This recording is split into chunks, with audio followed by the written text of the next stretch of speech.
కొత్త డ్రామా షురూ చేసిన యాంకర్ శ్యామల ఓడిపోయిన 4 రోజుల తర్వాత వచ్చి పాపం థ్రెటనింగ్ కాల్స్ వస్తున్నాయని చెప్పి చంపేస్తామని బెదిరిస్తున్నారు అని చెప్పేసి పాపం విక్టిమ్ కార్డ్ ప్లే చేయడానికి, సింపతి డ్రామాలు క్రియేట్ చేయడానికి ట్రై చేస్తుంది.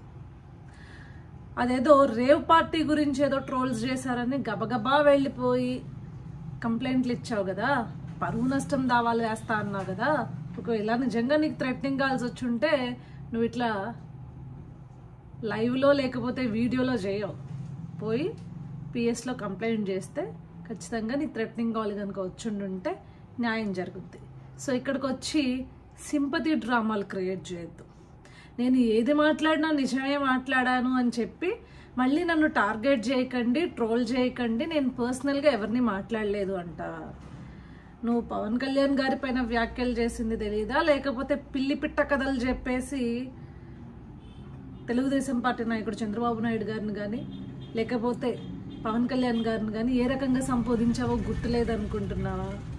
అన్నీ గుర్తున్నాయి. కాకపోతే కూటమి కార్యకర్తలు కంటే తెలుగుదేశం పార్టీ మరియు జనసేన కార్యకర్తలు ఎవరికి నిన్ను పట్టించుకునేంత టైం కానీ, నీకు సినిమా ఇచ్చేంత అంటే నీకు ఒక సీన్ క్రియేట్ చేసేంత తాకత్ కానీ నీకు లేదు. అది గుర్తుపెట్టుకో.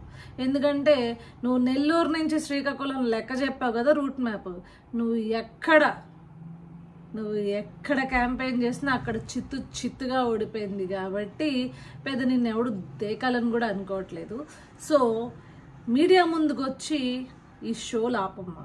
ఒకవేళ నిజంగా కనుక నీ మీద ఏదైనా ఇట్లా థ్రెటనింగ్ కాల్స్ అవి వచ్చుండుంటే పో, లీగల్గా యాక్షన్ తీసుకో, ఎవడు వద్దనలేదు. అదే కానీ అంతేగాని మా పార్టీ తెలుగుదేశం పార్టీ మరియు జనసేన పార్టీల దగ్గర నుంచి ఇట్లా కార్యకర్తల దగ్గర నుంచి ఇట్లాంటి కాల్స్ వస్తున్నాయని చెప్పేసి మీడియా ముందుకు వచ్చి సొళ్ళు పురాణాలు చెప్పి డ్రామాలు చేయొద్దు.